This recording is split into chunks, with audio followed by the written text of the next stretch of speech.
Good morning, everyone. I am Dr. Vinita Jain, Faculty of Department of Management, SGI. Today, we will discuss about the models of organization behavior. First, we will discuss about the following content. Introduction of organizational behavior, models of organizational behavior, why it is important for any organization. First of all, we learn about the organization behavior. What is it? Organizational behavior is the systematic study of how individuals, groups, and structures act within an organization. It analyzes human behavior at workplace to enhance productivity, job satisfaction, and performance. सबसे पहले हम ये समझेंगे कि organisation behaviour क्या है। Organisation behaviour एक study है जिसमें हम इंडिविजुअल, ग्रुप और ऑर्गेनाइजेशन में लोग कैसे वर्क करते हैं या कैसे बिहेव करते हैं उसको समझेंगे। मतलब एक पर्टिकुलर सिचुएशन में एक इंडिविजुअल या एक ग्रुप या एक ऑर्गेनाइजेशन किस तरीके से बिहेव करता है, that is called the organisation behaviour.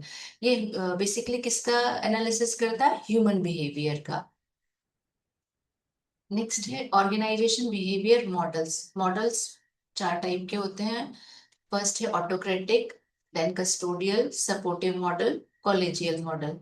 First, we will learn about the autocratic model. In this type of model, the manager has the power to command his subordinate to do a specific job. The psychological result of this model on the employees is their increasing dependent on their boss.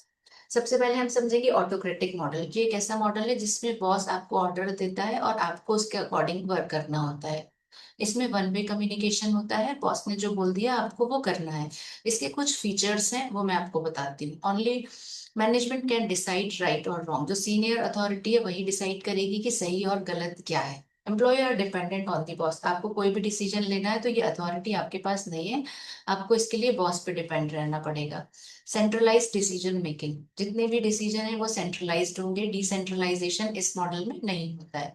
One way communication मैंने आपको भी बताया था कि one sided communication है, boss आपको order place करेंगे और आपको उसको ओबे करना है। एम्प्लॉय ओबीडियंस, एम्प्लॉय जो होते हैं वो ओबीडियंट होते हैं, वो बॉस का कहना मानते हैं, जो बॉस ने कह दिया वो उनको करना होता है। This is the photograph of autocratic model. Employee dictated rules and employee follow without question. Employee को क्वेश्चन आंसर नहीं पूछेगा, जो बोल दिया गया वो उसको करना है। Next one is custodial model. This model focuses on employee security and welfare, utilizing economic resources like wages, benefits, pension to build the loyalty and motivation. इस मॉडल में क्या करते हैं? जैसे कस्टोडियल, हम किसी की कस्टडी ले लेते हैं ना, वैसे कस्टोडियल मॉडल होता है। यहाँ पर बॉस अपने एम्प्लॉय की कस्टडी ले लेते हैं, उनके बेनिफिट्स का, उनके वेजेस का, उनकी सैलरी का, उनके जितने भी इकोनॉमिक रिसोर्सेज हैं, सबका ध्यान यहाँ पर कौन रखता है? बॉस रखता है। But this the employ are happy but not strongly motivated. Employ यहाँ पर स्ट्रांगली मोटिवेट नहीं होते, वो खुश होते हैं। इसका एक एग्जाम्पल है, a corporate company give their employee health insurance, perks and extra pay for their extra work. It create positive impact on the employee. एक कॉर्पोरेट ऑफिस है जहाँ पर एम्प्लॉय को हेल्थ इंश्योरेंस प्रोवाइड किया जा रहा है, एक्स्ट्रा पे हम एक्स्ट्रा वर्क के लिए कर रहे हैं। इस मॉडल्स के फीचर है मॉनिटरी अफिलिएशन, जो भी आपको प्रोवाइड किया जाएगा फाइनेंशियल फैसिलिटी होगी extra. Employ dependence on the organizational, अब जैसे इंश्योरेंस कराना है इसमें, तो एम्प्लॉय क्या सोचेगा कि मेरा बॉस ही इंश्योरेंस करा दे। Third one is employee focuses on reward and benefit. हमेशा एम्प्लॉय का फोकस कहाँ रहेगा? एक्स्ट्रा रिवॉर्ड और एक्स्ट्रा बेनिफिट पे। डिपेंडेंट ऑन फाइनेंशियल रिसोर्सेज, जब बॉस आपको कस्टोडियल मॉडल में लेगा या कस्टोडियल मॉडल अप्लाई करेगा तो किस पे डिपेंडेंट होगा? फाइनेंशियल रिसोर्सेज से, क्योंकि जितने भी रिवॉर्ड्स और बेनिफिट्स है उसके लिए हमें फाइनेंस की जरूरत पड़ेगी। This is the picture of custodial model. Employer create a caring environment, boosting employee satisfaction, loyalty and productivity. But यहाँ पर motivation का level बहुत कम होगा. Next one is supportive model. This model focuses on the rather than power or money to drive the performance, creating an environment where managers act as coaches to help employee. यहाँ पर manager as a coach काम करेगा, वो अपनी team को हर काम के लिए सपोर्ट करेगा। एग्जाम्पल है Starbucks, where the management philosophy is a partner based as management access mentor and support their employee। यहाँ पर मैनेजमेंट मेंटर की तरह काम करेगा और अपने एम्प्लॉय को सपोर्ट करेगा। इसके फीचर्स क्या हैं? Leadership based, psychological support and growth, active participation and focus on job performance. ये सारे सपोर्टिव मॉडल के फीचर्स हैं। ये पिक्चर है। Employers provide recognition and growth opportunity leading to self motivated satisfied employ. यहाँ पर एम्प्लॉय हाईली सेटिस्फाइड होता है, सेल्फ मोटिवेट होता है। तो ये मॉडल है सपोर्टिव मॉडल, जहाँ बॉस सपोर्ट करता है अपने टीम को as a mentor. Next one is collegial model. The model is based on the partnership approach, fostering teamwork, shared responsibility, and self-discipline to meet the common goals.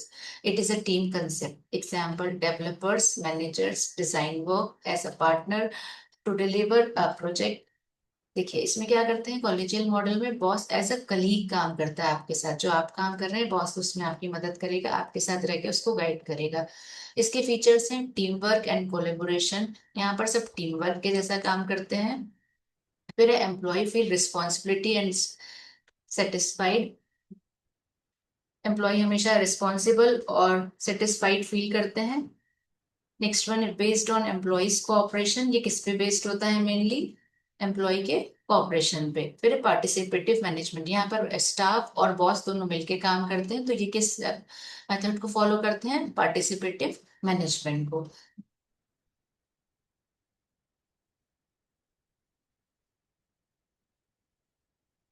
This one is collegial model. Employers are and employees share equal responsibility, promoting a culture of teamwork and ownership। यहाँ पर employ मिलके काम करते हैं और वो एक ऐसे कल्चर को डेवलप करते हैं जहाँ पर टीम वर्क हो और सभी ओनरशिप लेने को तैयार है। Thank you.